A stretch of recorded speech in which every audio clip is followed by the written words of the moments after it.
Ma sœur a reçu une décapotable pour son diplôme. Quand j'ai ouvert mon cadeau, j'ai figé, un kit de ménage. Maman a souri, il est temps que tu nettoies ta dette. Ma sœur a ricané. J'ai fait mes valises et je suis partie. 3 jours plus tard, mes parents m'ont appelé en panique, on va tout perdre, rentre. Je m'appelle Colline, j'ai 26 ans, et je n'aurais jamais imaginé qu'un simple cadeau de fin d'études serait le détonateur qui ferait voler en éclats ma propre famille, révélant des années de mensonges et de manipulation financière. Ce jour-là, sous le soleil écrasant de juin, ma sœur a reçu les clés d'une liberté éclatante et coûteuse, tandis que moi, j'ai reçu un message brutal et humiliant. Mon seul but sur cette terre, aux yeux de ceux qui m'avaient donné la vie, était de les servir. Ce n'était pas juste une différence de traitement ou une maladresse parentale, c'était une déclaration de guerre silencieuse, une preuve tangible que dans la hiérarchie de notre foyer, je n'étais rien de plus qu'une domestique utile. Avant de vous raconter comment une boîte de produits ménagers bon marché a provoqué l'implosion de ma famille et m'a conduite à découvrir une fraude qui menaçait mon avenir, j'aimerais savoir qui est avec moi aujourd'hui.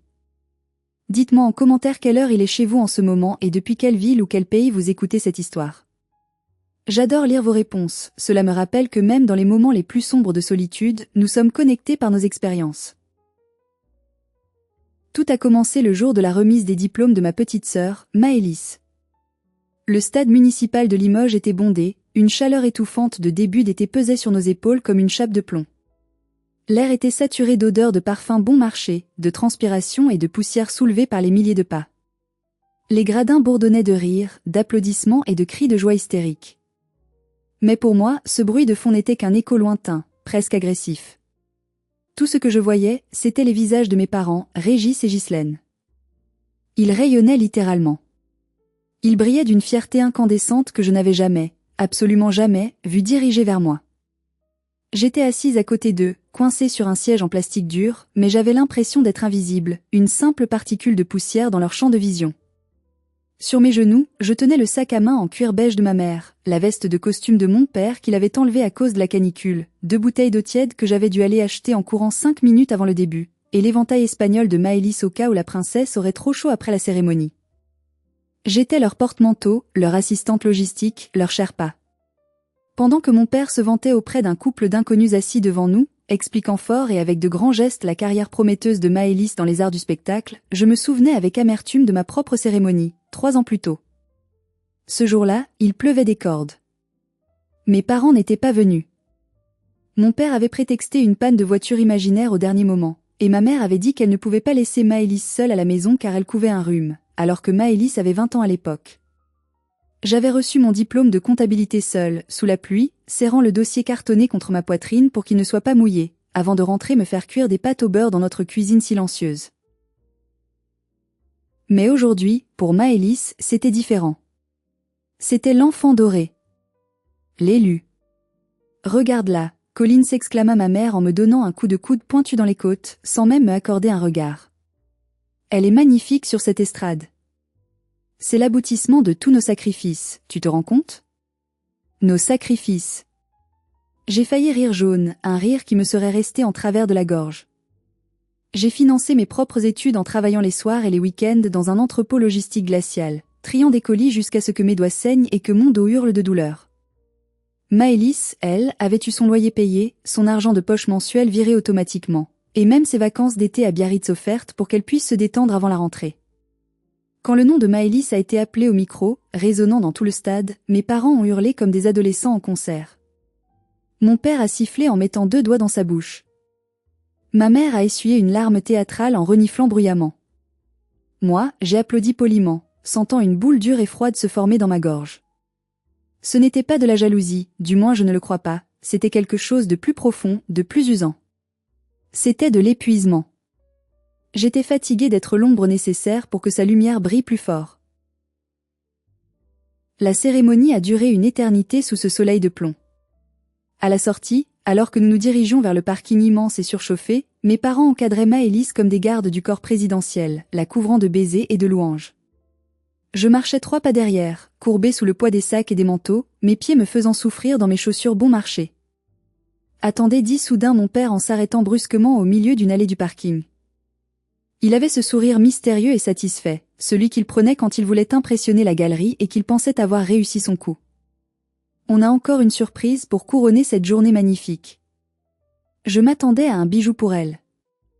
Peut-être une montre de marque ou un petit voyage pour fêter ça. Mais ce qui allait se passer dépassait tout ce que mon esprit fatigué et résigné pouvait imaginer. L'air du parking était lourd, saturé de l'odeur du bitume chaud et des gaz d'échappement. Autour de nous, d'autres familles regagnaient leur voiture, discutant joyeusement, mais mon père, Régis, fit un geste théâtral pour demander le silence absolu. Il plongea sa main dans sa poche de pantalon et en sortit une clé électronique de voiture. « Maëlys, ma chérie », commença-t-il, la voix tremblante d'une émotion que je ne lui connaissais pas, une émotion sincère qu'il n'avait jamais eue pour moi, tu es la fierté de cette famille. Tu mérites de commencer ta vie d'adulte avec panache et liberté.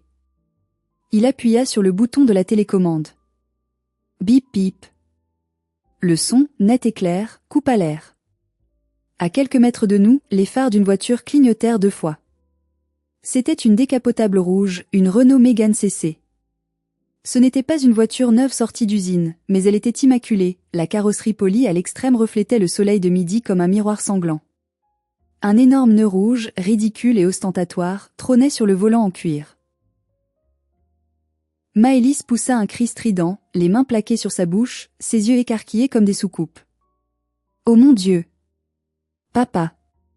Maman! C'est pour moi? C'est vraiment pour moi? » « C'est pour toi, ma princesse, » répondit ma mère, rayonnante, en lui caressant les cheveux. Les gens autour de nous s'arrêtèrent pour regarder la scène. Certains applaudirent, pensant assister à un moment de bonheur familial pur. Maëlys sautillait sur place, serrant mes parents dans ses bras, pleurant de joie, criant qu'elle était la fille la plus heureuse du monde. C'était une scène de film, parfaite, idyllique, saturée de couleurs et de bonheur. Et j'étais là, les bras chargés de leurs manteaux, à regarder ma sœur recevoir une voiture qui coûtait probablement plus que ce que mes parents avaient épargné en 10 ans. Je savais pertinemment qu'ils n'avaient pas cet argent. Je gérais parfois leurs factures administratives, je savais que le compte commun était souvent dans le rouge à partir du 15 du mois. Comment avait-il fait? Avait-il gagné au loto? Avait-il hérité? C'est alors que ma mère se tourna vers moi. Son sourire changea subtilement. Il passa de l'adoration pure à quelque chose de plus froid, de plus condescendant, un sourire qu'on réserve à un employé un peu lent. « Colline, dit-elle d'une voix douce, presque mielleuse, mais avec un fond d'acier. Ne fais pas cette tête de 6 pieds de long. On a aussi pensé à toi, tu sais. » Mon cœur fit un bond stupide dans ma poitrine. Pendant une fraction de seconde, une seconde naïve et désespérée, j'ai eu de l'espoir. Peut-être qu'ils avaient compris. Peut-être qu'ils voulaient s'excuser pour mon diplôme raté d'il y a 3 ans. Peut-être qu'ils m'aimaient autant qu'elle, à leur façon maladroite. Elle se pencha vers le coffre de leur vieille voiture familiale, une berline grise fatiguée, et en sortit un carton. C'était une boîte en carton brun, assez grande, mal emballée avec du scotch marron qui se décollait. Elle me la tendit. C'était léger, trop léger pour contenir quelque chose de valeur. « Tiens, ouvre, dit-elle avec insistance. C'est utile. C'est ce qu'il te faut. » Maëlys, qui était déjà assise au volant de sa décapotable, caressant le cuir beige, baissa la vitre électrique pour regarder. Elle avait ce petit sourire en coin, celui qu'elle avait quand on était petite et qu'elle me cassait mes jouets en cachette avant d'accuser le chat. J'ai posé les sacs par terre, sur le bitume sale. Mes mains tremblaient légèrement en ouvrant les rabats du carton. À l'intérieur, il n'y avait pas de montre, pas de chèque, pas de souvenir sentimental, pas de lettre d'excuse. Il y avait un bidon de 5 litres d'eau de Javel de marque distributeur. Une paire de gants en caoutchouc jaune, taille monsieur un lot d'éponges à récurer verte et jaune.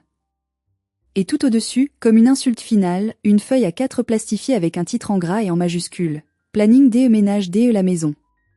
Je suis resté figé. Le temps s'est arrêté. Le bruit du parking a disparu, remplacé par un bourdonnement sourd et violent dans mes oreilles, comme si ma tête était sous l'eau. Je fixais le bidon de Javel comme s'il s'agissait d'une bombe à retardement. Alors, demanda ma mère, impatiente, ne comprenant pas mon silence. C'est le kit de démarrage parfait. Maintenant que ta sœur va être très occupée avec sa carrière, ses auditions et sa nouvelle voiture, on s'est dit qu'il était temps que tu prennes tes responsabilités. Tu vis à la maison, tu ne paies pas de loyer. C'est ta contribution. C'est ta place, Colline. C'est ta place. Ces 3 mots ont résonné en moi comme un coup de poing dans l'estomac. Ma place n'était pas celle d'une fille aimée. Ma place était celle de la servante. Celle qui nettoie la merde pour que la princesse puisse briller.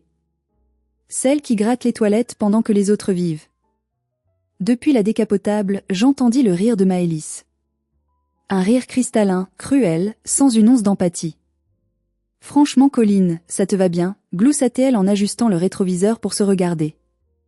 Tu as toujours eu l'air plus à l'aise avec une éponge qu'avec des gens. Et puis, quelqu'un doit bien nettoyer mes traces de pneus quand je rentrerai tard, non? Ma mère rit avec elle, un rire complice qui m'excluait totalement. Mon père, lui, tapota le capot de la voiture rouge, ignorant totalement mon humiliation, trop occupé à admirer son achat. « Allez, ne sois pas ingrate », ajouta ma mère en voyant que je ne souriais pas et que mon visage se fermait.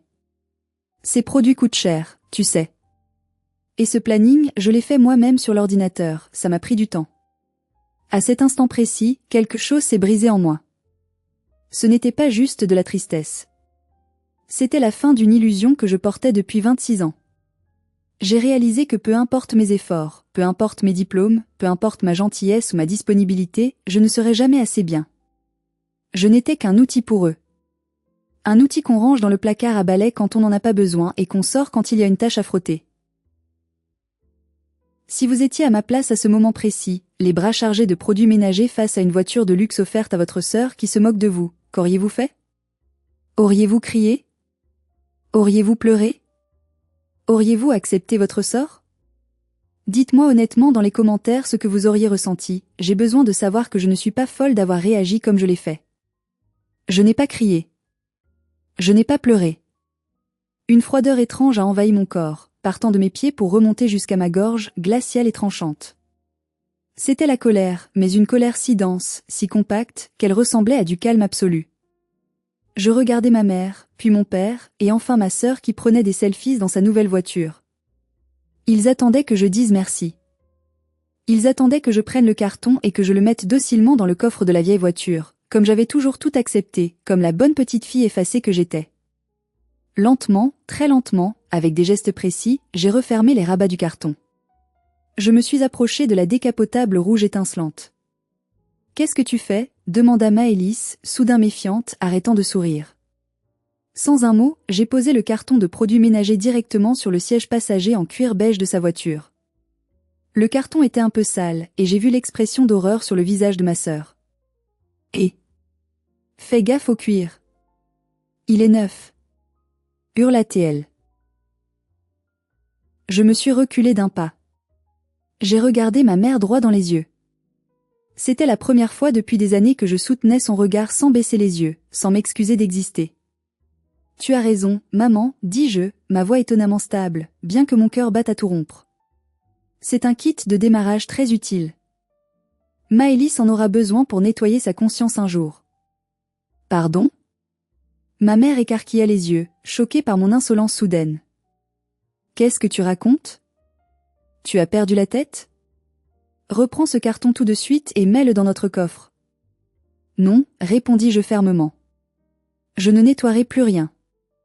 Ni cette maison, ni vos erreurs, ni vos planchers. C'est fini. Je démissionne de ce rôle. » J'ai tourné les talons. J'ai laissé les sacs à main, les vestes, les bouteilles d'eau, l'éventail. J'ai tout laissé par terre, en vrac, sur le bitume brûlant du parking. « Colline.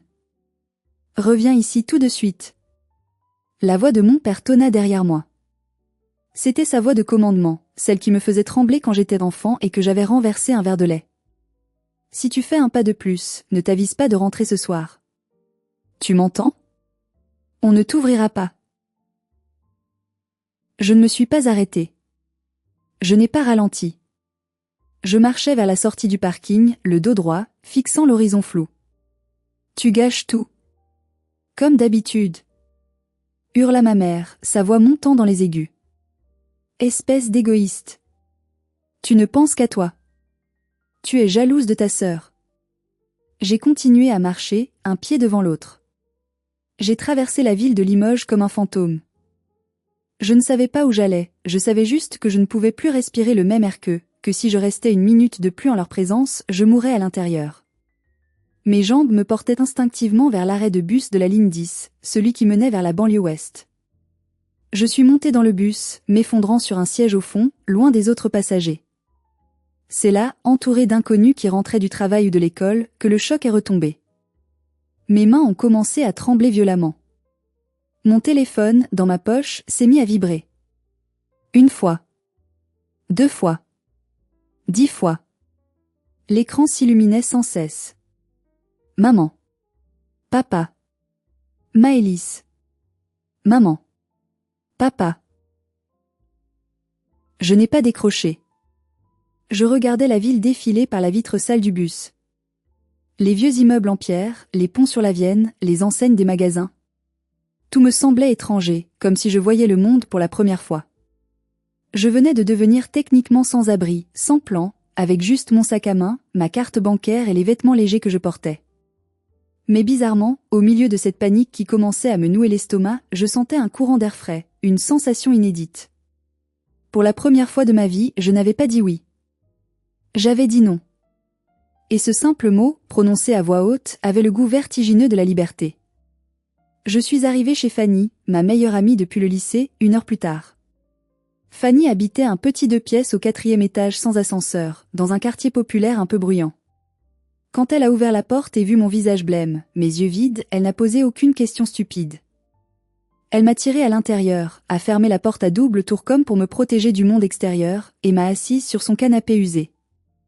Une fois calmée, un mug de thé brûlant entre les mains pour arrêter mes tremblements, je lui ai tout raconté. Chaque détail. La voiture rouge. Le sourire mielleux de ma mère. Le bidon de Javel. Le planning plastifié. Fanny, qui a le tempérament de feu typique des filles de la région et un sens de la justice aiguisée, s'est levée d'un bond. Ils ont fait quoi? Hurla-t-elle, faisant trembler les tasses sur la table basse. Une décapotable pour elle et du Javel pour toi? Colline, ce n'est pas juste méchant. Ce n'est pas juste du favoritisme. C'est pervers. C'est de la cruauté mentale. Elle faisait les 100 pas dans son petit salon, furieuse. Tu ne retournes pas là-bas. C'est hors de question. Tu m'entends? Tu dors ici autant de temps qu'il le faudra. On se serra, mais tu n'y retournes pas. Cette nuit-là, je n'ai pas dormi une seule seconde. Allongé sur le canapé-lit de Fanny, je fixais le plafond où les phares des voitures passant dans la rue projetaient des ombres mouvantes. Mon téléphone continuait de s'illuminer dans le noir, posé sur la table basse, comme un phare de détresse que je refusais de regarder. Vers 3 heures du matin, n'y tenant plus, rongé par l'anxiété, j'ai pris mon téléphone. J'ai mis le mode ne pas déranger, mais j'ai fait l'erreur fatale de lire les notifications accumulées. Le message de ma mère, tu nous as humiliés devant tout le monde. Les Leroy nous ont demandé ce qui se passait. Ta sœur pleure à cause de toi dans sa chambre. Tu es d'une jalousie maladive, c'est effrayant. Rentre tout de suite et excuse-toi à genoux, et peut-être qu'on oubliera cette crise d'hystérie publique. Le message de mon père, je t'interdis de nous tourner le dos. Qui va préparer le dîner de célébration demain? J'ai invité les oncles. Tu as des responsabilités ici. Ne sois pas une enfant gâtée. On t'a nourri pendant 26 ans. Le message de Maëlys, t'es vraiment pathétique. J'espère que tu es fière de toi, tu as gâché ma journée. PS, j'ai jeté ton carton de ménage dans ta chambre, ça pue le chlore, viens nettoyer ça. Aucune inquiétude réelle. Aucun est-ce que tu vas bien? Aucun où es-tu? Juste des ordres, des reproches sur leur image sociale et de la culpabilité. Ils ne s'inquiétaient pas de savoir où je dormais, si j'étais en sécurité dans la rue. Ils s'inquiétaient de savoir qui allait faire la vaisselle et préparer le repas du lendemain. J'ai compris à cet instant, dans la solitude de cette nuit blanche, qu'ils ne m'aimaient pas pour qui j'étais. Ils m'aimaient pour ce que je faisais pour eux. J'étais leur domestique gratuite, leur tampon émotionnel, l'accessoire utile de leur vie de famille parfaite. J'ai éteint mon téléphone complètement. J'ai pleuré, silencieusement, pour ne pas réveiller Fanny qui dormait dans la chambre à côté. C'était les dernières larmes que je verserais pour eux. C'était le deuil de la famille que je n'aurais jamais. Le lendemain matin, j'ai appelé mon travail pour prendre 2 jours de congé d'urgence, prétextant un problème familial grave. Je devais trouver un logement, vite. Avec mon salaire de comptable débutante, mes options étaient limitées, mais n'importe quel taudis valait mieux que ma chambre d'enfant dans cette maison toxique aux murs couverts de photos de Maëlys. Je passais mes journées sur le site Le Bon Coin, cherchant des studios pas chers, appelant des propriétaires, visitant des boui-boui. Mais au fond de moi, une angoisse plus sourde grandissait. Pourquoi mes parents étaient-ils si insistants pour que je rentre? Était-ce juste pour le ménage? Ou y avait-il autre chose? Leur panique dans les derniers messages semblait disproportionnée pour de la simple vaisselle sale. 3 jours après mon départ, alors que j'étais assise à la table de cuisine de Fanny en train de calculer mon budget au centime près, mon téléphone a sonné. Ce n'étaient pas mes parents. C'était un numéro fixe local que je ne connaissais pas. J'ai hésité, le doigt au-dessus de l'écran, puis j'ai décroché, pensant que c'était peut-être une agence immobilière pour un appartement. Allô? Mademoiselle Colline Delorme? Oui, c'est moi. Bonjour, ici Madame Vasseur, du cabinet de gestion financière et immobilière de Limoges. Je me permets de vous contacter sur votre portable car nous n'avons pas réussi à joindre vos parents, Monsieur et Madame Delorme, sur leur ligne fixe depuis plusieurs jours. Mon estomac se noua instantanément. Une boule de glace se forma dans mon ventre. Qu'est-ce qu'il se passe? Demandai-je, la voix faible. Eh bien, nous sommes inquiets concernant le retard de paiement sur le crédit renouvelable associé à votre nom, ainsi que les premières mensualités du prêt pour le véhicule, une Renault Mégane, immatriculée récemment, je crois. Les prélèvements ont été rejetés 2 fois par la banque pour provision insuffisante. Le monde s'est arrêté de tourner. Le temps s'est figé. Pardon? Balbutiai-je, sentant le sang quitter mon visage. Il doit y avoir une erreur, madame. Je n'ai pas de voiture. Je prends le bus. Et je n'ai pas de crédit, je n'ai jamais fait de crédit de ma vie. Il y eut un silence professionnel à l'autre bout du fil, puis le bruit rapide d'un clavier d'ordinateur. Mademoiselle, j'ai le dossier complet sous les yeux. Il y a 2 ans, le 14 février exactement, vous avez signé en tant que garante solidaire et coempruntrice pour une restructuration de dette de vos parents. Ce dossier inclut une réserve d'argent qui a été débloquée et utilisée récemment, la semaine dernière pour être précise, pour l'achat d'un véhicule à crédit chez un concessionnaire local. Votre signature est sur tous les documents, ainsi que la copie de votre carte d'identité et de vos fiches de paie. Des flashs me sont revenus, violents et précis. 2 ans auparavant. Un soir d'hiver, après le dîner. La télévision était allumée en fond sonore. Ma mère m'avait tendu une pile de papier avec un sourire rassurant, presque aimant. Colline, ma chérie, c'est juste pour la mutuelle de la famille et une assurance vie pour plus tard. Papa et moi on vieillit, on veut que vous soyez protégés, toi et ta sœur. C'est de la paperasse administrative, mais c'est important. Signe là, et là. J'étais fatiguée après une longue journée de travail.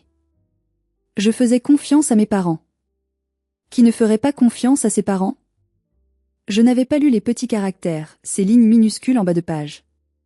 J'avais signé là où ma mère avait mis son doigt, docilement. Je venais de comprendre, et la compréhension était plus douloureuse qu'une brûlure physique. Ils m'avaient fait signer ma propre condamnation financière. Ils avaient utilisé ma solvabilité, mon CDI tout neuf que je venais de décrocher, pour s'ouvrir des lignes de crédit parce que les banques ne voulaient plus leur prêter. Et ils avaient utilisé cet argent, mon crédit, pour acheter la décapotable de Maëlys. La voiture rouge. Elle n'était pas payée par leurs économies. Elle était payée par ma signature, par mon avenir. Mademoiselle, reprit Madame Vasseur, sa voix devenant plus ferme. Si la situation n'est pas régularisée sous 48 heures, nous serons obligés de lancer une procédure contentieuse de recouvrement. Comme vous êtes garante solidaire, nous pourrons effectuer une saisie directement sur votre salaire auprès de votre employeur. La nausée m'a submergée. J'ai dû m'asseoir pour ne pas tomber de ma chaise. C'était donc ça. Le cadeau de Maëlys était en réalité ma dette.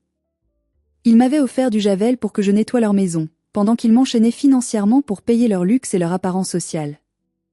La trahison était totale, absolue. Ce n'était plus de la négligence ou du favoritisme. C'était du vol. C'était de l'abus de confiance organisé par les 2 personnes qui étaient censées me protéger contre le monde. Ils m'avaient vendu pour une voiture. Madame Vasseur, dis-je d'une voix blanche, méconnaissable. Je ne vis plus à cette adresse. Je vais vous envoyer un mail recommandé. Ne prélevez rien. Je vous en supplie, attendez. J'ai raccroché. J'ai regardé Fanny, les yeux écarquillés, le souffle court.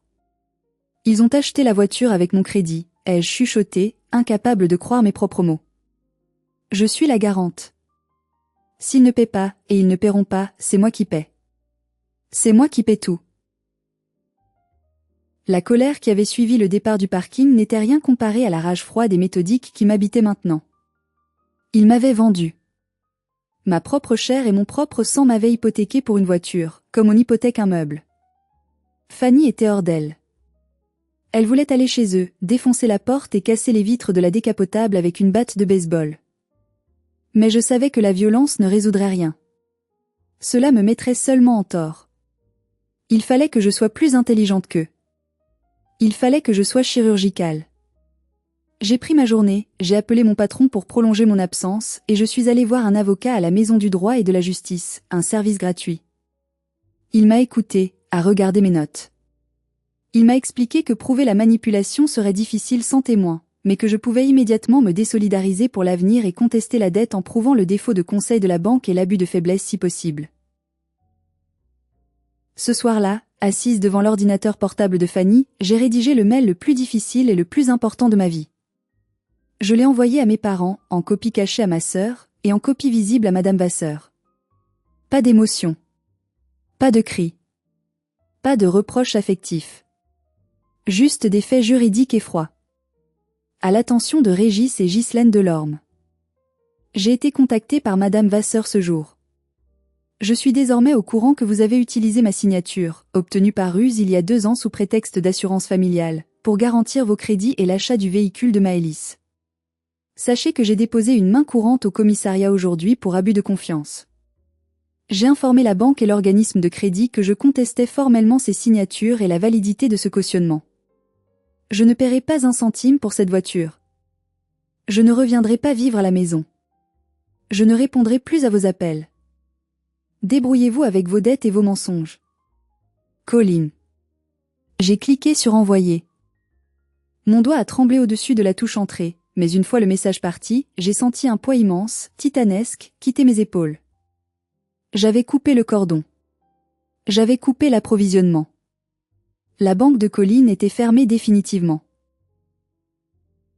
La réponse ne s'est pas fait attendre. Mon téléphone a explosé quelques minutes plus tard. Appel de papa. Rejeté. Appel de maman. Rejeté. Appel de Maëlys. Rejeté. Puis les messages vocaux. J'en ai écouté un seul, celui de mon père, pour avoir une preuve si besoin. Sa voix tremblait de rage, mais aussi d'une peur panique, une peur viscérale. Tu es folle. Tu veux nous ruiner? Si tu retires ta garantie, la banque va tout nous prendre, ils vont annuler le crédit. Tu es une fille indigne, tu entends? Indigne. On t'a nourri, logé, et c'est comme ça que tu nous remercies? En nous dénonçant? Rappelle immédiatement où je viens te chercher. Ils avaient peur. Pour la première fois de leur vie, ils réalisaient que je n'étais pas un paillasson inerte. J'étais le mur porteur de leur château de cartes financiers, et je venais de m'en aller. J'ai bloqué leur numéro. J'ai bloqué leur compte Facebook. J'ai érigé une forteresse numérique et juridique autour de moi. Mais le silence n'a pas duré longtemps. Ils avaient d'autres moyens de m'atteindre, des moyens plus insidieux. Quand un manipulateur narcissique perd le contrôle direct sur sa victime, il panique. Il envoie alors ses singes volants, ses alliés manipulés, souvent des membres de la famille éloignée, chargés de faire le sale boulot et de ramener la brebis égarée au bercail par la culpabilité. 2 jours après mon mail, c'est ma tante Jocelyne, la sœur aînée de mon père, qui m'a appelée. Jocelyne avait toujours été la voix de la morale rigide dans la famille, une femme qui passait ses dimanches à l'église et ses lundis à juger tout le monde. J'ai décroché, pensant qu'il s'agissait peut-être d'une urgence médicale concernant mes grands-parents. Colline? Sa voix était tranchante comme une lame de rasoir, froide et accusatrice. Je viens d'avoir ta mère au téléphone. Elle est effondrée. Elle ne mange plus. Elle doit prendre des calmants à cause de toi. Tu veux la tuer? Bonjour tante Jocelyne, répondis-je calmement, essayant de ne pas laisser ma voix trembler. Est-ce qu'elle t'a dit pourquoi elle est effondrée? Elle m'a dit que tu as fait une crise de jalousie maladive pour la voiture de ta sœur et que tu menaces de les mettre à la rue par pure vengeance. Comment peux-tu être aussi cruel? Tes parents ont tout sacrifié pour toi. Tu as eu une enfance heureuse. Bien sûr. Ils avaient retourné l'histoire. Ils avaient réécrit le scénario. Ils étaient les pauvres victimes d'une fille ingrate, instable et hystérique. Ils n'avaient pas mentionné la fraude, le mensonge sur les papiers, le javel, l'exploitation. Tante Jocelyne, dis-je, essayant de garder mon calme, ils m'ont fait signer des dettes à mon insu pour payer cette voiture. C'est illégal. C'est de la fraude.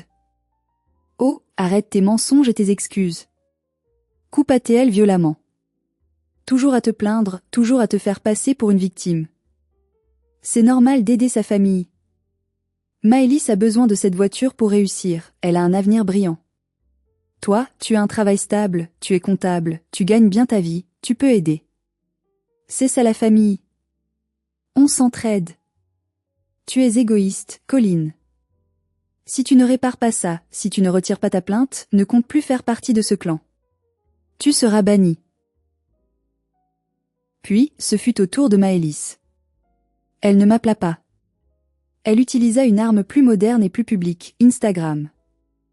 Elle posta une photo d'elle, très bien mise en scène, les yeux rougis, assise sur le capot de sa décapotable. La lumière était triste, le filtre était mélancolique. La légende disait, le cœur brisé. Quand ta propre sœur, ta propre sang, essaie de détruire ton bonheur par pure jalousie et méchanceté. La famille devrait se soutenir, pas se trahir. Je suis choquée par tant de haine. #tristesse, #trahison, #jalousie, #famille toxique. Les commentaires de nos cousins, de nos tantes et d'amis communs affluaient sous la photo. Courage ma belle, on t'aime. C'est honteux de sa part. On est avec toi. Quelle honte. J'ai regardé l'écran, les larmes aux yeux. J'étais devenue la méchante de l'histoire aux yeux de tous. J'étais isolée, paria. La tentation de tout lâcher, de céder, de payer juste pour qu'ils arrêtent de me haïr, était immense. C'est un conditionnement puissant, la culpabilité familiale. C'est un poison lent. Mais Fanny m'a arraché le téléphone des mains avec force. Regarde-moi, dit-elle fermement, me prenant par les épaules. Ce ne sont pas des gens qui t'aiment. Ce sont des parasites qui s'agitent parce que l'hôte ne se laisse plus manger. Si tu cèdes maintenant, si tu paies un seul centime, tu seras leur esclave à vie. Ils recommenceront dans 6 mois pour une maison, des vacances, autre chose. Elle avait raison. Si je payais maintenant, je paierais pour toujours. J'ai pris une grande respiration. J'ai dit à Fanny, bloque tante Jocelyne aussi. Bloque-les tous. Seul contre tous. C'était terrifiant. Mais c'était la seule voie vers la survie. La semaine suivante, j'ai trouvé un appartement. C'était un grand mot pour décrire les 18 mètres carrés sous les toits que j'avais dénichés dans le vieux quartier de la cité, près de la cathédrale. Les murs étaient jaunis par le tabac de l'ancien locataire, le parquet grinçait à chaque pas, et l'isolation était inexistante, il y faisait une chaleur étouffante. Mais quand j'ai tourné la clé dans la serrure, j'ai ressenti une joie pure, une joie que je n'avais jamais connue. C'était chez moi. C'était mon territoire. Personne n'avait le double de la clé. Personne ne pouvait entrer pour me critiquer, fouiller mes affaires ou me demander de repasser des chemises. J'ai déménagé avec l'aide de Fanny et de sa vieille voiture. Je n'avais presque rien.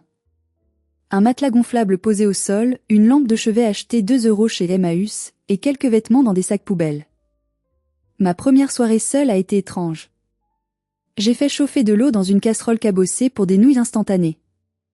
Je me suis assise en tailleur sur le sol, face à la petite fenêtre de toit qui donnait sur les toits d'ardoise de Limoges et le ciel étoilé. Le silence était absolu. Pas de télévision allumée trop fort par mon père qui regardait le foot. Pas de critiques incessantes de ma mère sur ma coiffure, mon poids ou mon célibat.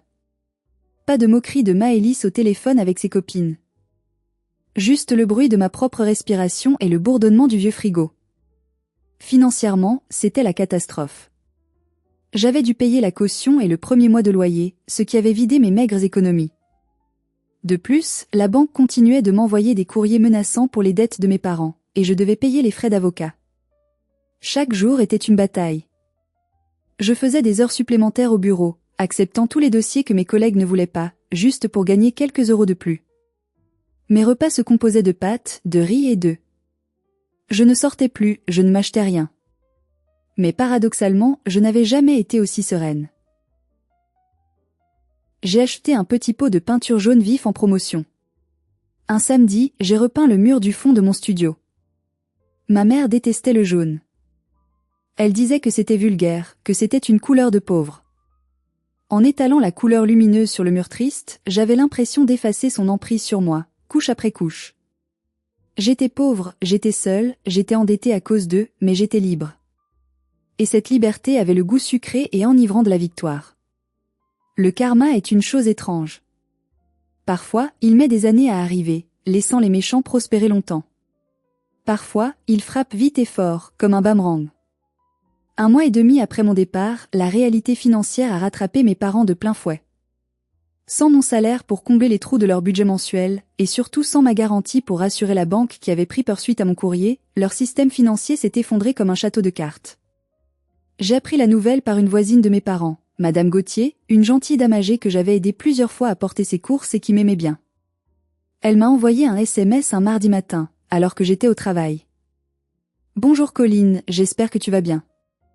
Je m'inquiète pour tes parents. » Ce matin, très tôt, des hommes sont venus avec une grosse dépanneuse. Ils ont emporté la belle voiture rouge de ta sœur. Il y a eu beaucoup de cris dans la rue. Ta mère pleurait sur le trottoir, ton père essayait de discuter avec les hommes mais ils n'ont rien voulu savoir. C'était terrible. J'ai relu le message 3 fois, le cœur battant. Ils avaient saisi la voiture. La banque n'avait pas plaisanté. Comme j'avais contesté formellement la signature et lancé une procédure pour faux et usage de faux, la banque avait gelé le crédit pour enquête interne et exigé le remboursement immédiat de la totalité de la somme ou la restitution du bien gagé. Mes parents, incapables de sortir les 20 000 euros, avaient dû rendre le jouet de Maëlys. J'ai imaginé la scène. Maëlys, la princesse, regardant son carrosse se faire remorquer sous les yeux des voisins. L'humiliation publique devant tout le quartier où ils aimaient en parader. Mon père, impuissant, sa fierté en miettes. Une part de moi, la part conditionnée depuis l'enfance à les protéger et à arrondir les angles, a ressenti un pincement au cœur. C'était triste. C'était pathétique. Mais une autre part de moi, la part qui avait reçu du javel en cadeau et qui avait dormi par terre, a ressenti une sombre satisfaction.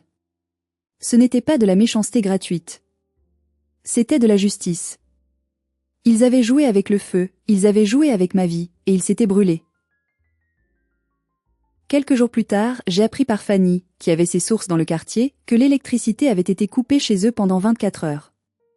Ils vivaient au-dessus de leurs moyens depuis des années, utilisant mon avenir comme collatéral, jonglant avec les crédits. Maintenant que le pilier était parti, le toit s'écroulait. Maëlys a dû supprimer ses photos sur Instagram. La légende de la fille à succès avec sa décapotable ne tenait plus. Elle était redevenue une fille sans emploi, sans voiture, vivant chez des parents ruinés. La vérité éclatait enfin au grand jour. Sans moi, sans mon argent, sans ma signature, il n'était rien. Quand les manipulateurs sont acculés, ils deviennent dangereux. Ils tentent le tout pour le tout. Ils utilisent la technique de l'aspirateur pour vous réaspirer dans leur chaos. C'était un vendredi après-midi. J'étais au bureau, concentré sur un bilan comptable complexe. La réceptionniste m'a appelé, la voix gênée. « Colline ? Il y a ta famille à l'accueil. Ils insistent pour te voir. Ils font un peu de scandale, ils parlent fort. » Mon sang s'est glacé. Ils étaient venus sur mon lieu de travail. C'était une violation totale de mon sanctuaire, le seul endroit où j'étais encore en sécurité. Je suis descendue dans le hall, les jambes tremblantes mais la tête haute. Ils étaient là, tous les trois. Ils avaient l'air vieillis de 10 ans en 2 mois. Mon père était mal rasé, lui toujours si impeccable. Ma mère avait les cheveux en désordre, les yeux cernés. Maëlys avait les yeux gonflés de pleurs, son maquillage coulé. Quand ils m'ont vu sortir de l'ascenseur, ma mère s'est précipitée vers moi, les bras ouverts, sanglotant bruyamment pour que tout le hall, les clients et mes collègues l'entendent. « Colline. Ma fille. Oh, Dieu merci. On était si inquiets. Tu nous as tellement manqué. Elle essayait de jouer la scène des retrouvailles émouvantes, la mère éplorée retrouvant sa fille prodigue. Elle voulait que mes collègues voient une mère aimante et une fille froide et sans cœur. J'ai reculé d'un pas vif, levant une main pour l'arrêter net. « Ne me touchez pas, dis-je froidement, assez fort pour être entendu. Qu'est-ce que vous faites ici ? On doit parler, grogna mon père, s'approchant à son tour, sa voix basse et menaçante. Tu dois arrêter cette folie avec la banque. Ils vont saisir la maison si tu ne retires pas ta plainte. Tu dois signer les papiers de reconnaissance de dette maintenant. J'ai apporté les documents. Signe et on oublie tout. On te pardonnera. Me pardonner ? L'audace était incroyable. Maëlys s'avança, agressive, le doigt pointé vers moi. C'est de ta faute. J'ai perdu ma voiture à cause de toi. Tu es une sorcière jalouse. Tu as tout gâché parce que tu ne supportes pas que je sois heureuse. Les gens dans le hall commençaient à regarder, chuchotant. La sécurité s'approchait. C'était leur but, me faire honte, créer un scandale public pour que je cède par embarras. Mais ils avaient oublié une chose fondamentale, je n'avais plus rien à perdre. Ils m'avaient déjà tout pris.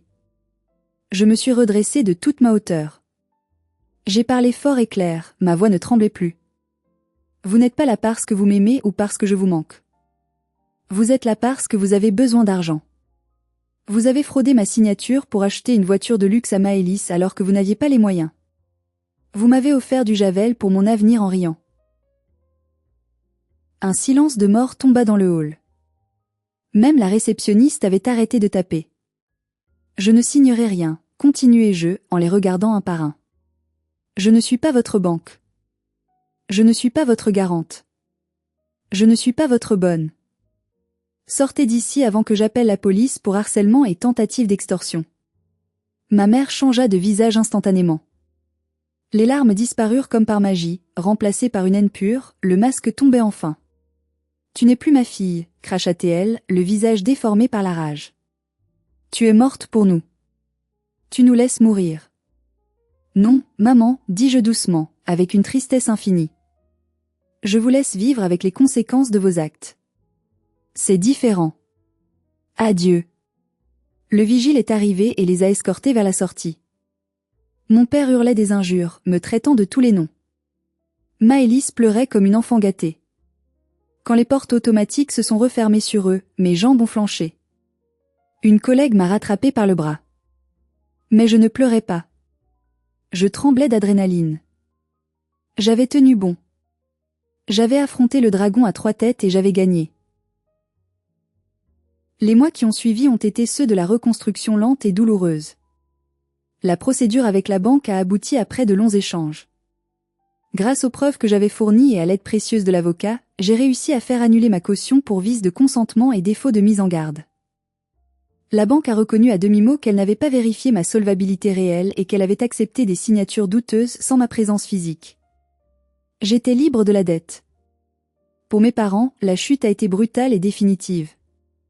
Ils ont dû vendre leur maison, celle où j'avais grandi, celle que je devais nettoyer selon leur plan pour rembourser les créanciers et éviter la faillite personnelle.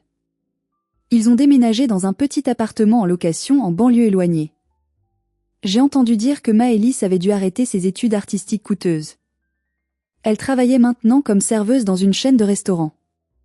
Ironie du sort, elle passait ses journées à nettoyer des tables, à servir les autres et à sourire sur commande. Le travail manuel qu'elle méprisait tant était devenu son quotidien. Je ne les ai jamais revus. Je n'ai pas répondu à leurs lettres, qui contenaient tantôt des insultes, tantôt des demandes d'argent pathétiques. J'ai gardé le no contact strict. C'est dur. Parfois, le dimanche, quand je vois des familles se promener dans les parcs de Limoges, j'ai un pincement au cœur. Je pleure l'idée de la famille que j'aurais voulu avoir, pas celle que j'avais vraiment. Mais ensuite, je rentre dans mon petit appartement jaune. Je me fais un thé. Je lis un livre. Et je savoure la paix. Personne ne me crie dessus. Personne ne m'utilise. Personne ne me fait sentir que je suis de trop. J'ai été promue au travail. Mes collègues, témoins de la scène dans le hall, m'ont soutenue avec une bienveillance incroyable, devenant mes amis. J'ai découvert qu'on pouvait être aimé et respecté sans avoir à se sacrifier, sans avoir à acheter l'amour. Fanny est toujours là. Elle est ma vraie famille. Celle qu'on choisit. Aujourd'hui, 1 an après ce jour fatidique sur le parking, je regarde le chemin parcouru. Cette boîte de produits ménagers était, d'une certaine manière, le cadeau le plus honnête qu'ils pouvaient me faire. Elle m'a montré exactement ce que je valais pour eux, sans filtre. Elle a brisé mes illusions et m'a forcé à partir. Sans cette insulte suprême, je serais peut-être encore là-bas, à payer leurs factures en silence, à attendre une miette d'amour qui ne viendrait jamais. J'ai appris une leçon douloureuse mais vitale. La famille, ce n'est pas le sang. Le sang, c'est de la biologie, c'est du hasard. La famille, c'est le respect. C'est la réciprocité. C'est la sécurité. Si l'amour de vos parents est conditionnel à votre soumission ou à votre argent, ce n'est pas de l'amour. C'est de l'exploitation. Ne laissez jamais personne vous faire croire que votre place est de servir les autres au détriment de votre propre existence. Vous n'êtes pas un garant. Vous n'êtes pas une bonne à tout faire. Vous êtes le héros de votre propre vie. Si mon histoire résonne en vous, si vous aussi vous êtes la colline de votre famille, sachez qu'il y a une vie après la rupture. C'est effrayant, c'est dur, on se sent coupable, mais ça vaut le coup. La liberté vaut toutes les décapotables du monde. Si cette histoire vous a touché, ou si elle vous a rappelé quelqu'un, s'il vous plaît, mettez un j'aime sur la vidéo. Cela aide énormément la chaîne à faire connaître ces histoires. Et surtout, abonnez-vous pour ne pas manquer la suite des histoires de revanche et de justice. Dites-moi en commentaire, avez-vous déjà dû couper les ponts avec un membre toxique de votre famille? Comment vous êtes-vous senti après? Je lirai toutes vos histoires avec attention. Prenez soin de vous, et n'oubliez pas, votre valeur ne se mesure pas à ce que vous donnez aux autres, mais à ce que vous êtes. À bientôt. Deadpool right here. Fuck. They look the same. They look the same. If you don't say the same, you're racist. Half of the mission area. Keep going. Same. No idea how to use this guy, but I'm using him, and so far we're not dead.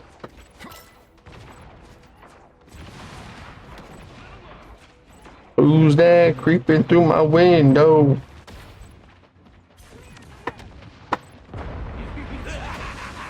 This is real. Maximum pulse. Oh my god. Yeah, dead. It's like it's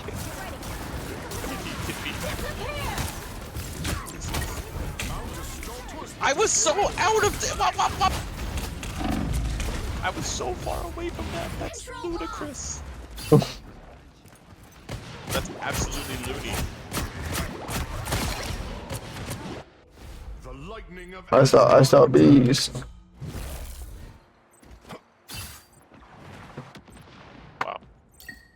Wow. So I don't know how to use my characters that I'm playing, so I just keep dying. You like that? Yeah. They've almost got it. Try them out. Alright, I'm going back to somebody I know. Somebody's there. Somebody told me that an angel. Something. So oh, somebody told me. I use my ult. Come on. Go. shit. I see Please you just let me little out. bastard. Let me out. Let me out. Please This is just not Please do not dance. dance. I'm begging for help. I'm begging screaming for help. I'm screaming Please for don't help. let. Please Wait. come let me out. Let me out. Obi-Wan. Gravy. Behold the god of thunder. Thank you. Behold the god of your mom. No. Good job, team. Love. Let's go. Yay. Fun. I can't lie to you. I saw Thor and I thought I was MVP. I'm like, how the fuck? Are you okay, buddy? Get fucked.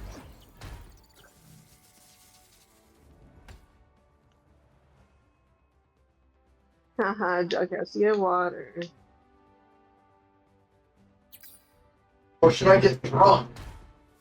What? Yeah. Wait, you don't work smart. Yeah. Yeah, but I'm working out later, so no. Yeah. I'm not about a pregame at the gym. Drink out. I already pregame going to the grocery store. Oh, you should pre-game poop.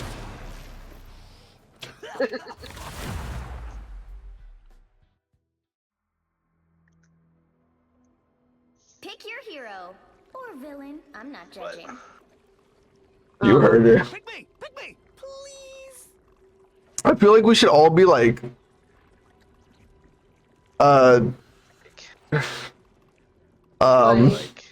like Iron Fist, and then one person's Wolverine, and then one person is Daredevil, and then one person's Melee characters. yes, but these characters just fuck up the whole team. What? Catch my flow? No. No. Yeah, because they But I'll be the best. they laser the fuck out of the enemies, no matter who you are. 30 seconds before you attack. Get ready. You want to see a laser? Cap, I like your laser. how many more times do we have to save the world? That's a crazy ass skin. I don't need saving anymore. I choose you. It's every hero for themselves where I'm from. I literally got it like 2 days ago. Fuck is this? Battle starts. I know I'm trying. 4, It moves the screen up here, guys. 2, 1. Oh, Shut up. All you need to do is capture the mission area. that a bitch. Which means it's Tommy asks, "What is this?" Me answers, "What it is." I know. Tommy, Time to find shut up. out. Bro. Shut up, Buzz. I'll kill you. the welcoming committee.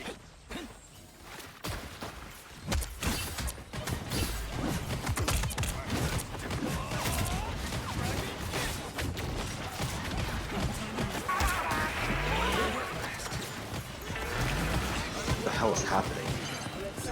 No idea. Does he already have a... No, that's because we're in a